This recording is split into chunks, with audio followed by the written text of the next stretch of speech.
Hello friends नमस्कार welcome to Sudarshan tutorial.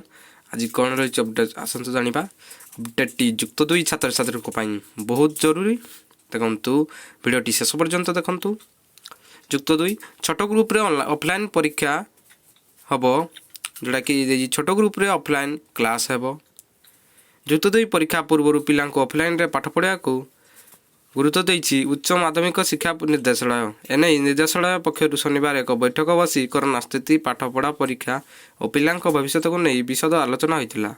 बैठक सरिबा परे उच्च माध्यमिक शिक्षा निर्देशालय निर्देशक विकास महापात्र कहते प्रक्टोरियल ग्रुप करी ऑफलाइन पाठ पढ़ा को जिला शिक्षाधिकारी को निर्देश दी जाइछि। छोट छोट ग्रुप करी जड़े लेखाएं शिक्षक यार दायित्व नेबे।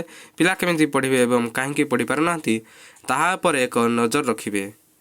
जो पिला माने निजर सन्देह दूर करने चाहती से माने शिक्षक माने एपरी भाव में ऑफलाइन रे पाठ पढ़ाई पारे किंतु एथिपाई अभ्यार अनुमति निर्देश देवाकू महापात्र कहते। निर्देशालय निर्देशक अध्यक्षतार अनुष्ठित बैठक में राज्यर समस्त जिला शिक्षाधिकारी 17 सरकारी उच्च माध्यमिक स्कूल अध्यक्ष और 3 आंचलिक शिक्षा निर्देशक उपस्थित थिले। सूचनायोग्य गत वर्ष बिना परीक्षार युक्त 2 फल प्रकाश पाइथिला। एथर किंतु ऑफलाइन परीक्षा करने विद्यालय और गणशिक्षा विभाग योजना करिछि। वर्तमान कोरोना स्थिति को देखिले परीक्षा करा संभावना बहुत अधिक रहुछि। आगु जदि से बड़े किसी असुविधा हुए तेबे विचार करा जियो बोली पूर्वर गणशिक्षा मंत्री समीर रंजन दास कहते। किंतु ऑफलाइन परीक्षा को विरोध करुछंती युक्त 2 छात्र छात्री। भुवनेश्वर समेत राज्यर विभिन्न स्थान में छात्र छात्री माने रास्ता को ओह्लाई प्रतिवाद करने सह राज्यपाल को पत्र माध्यम निवेदन देइछंती।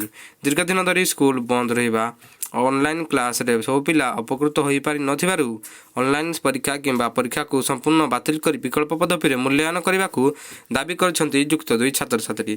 Thanks for watching. जदि वीडियोटी भल लगी थाए ताले वीडियोटी को लाइक शेयर और चैनल को सब्सक्राइब करंतु।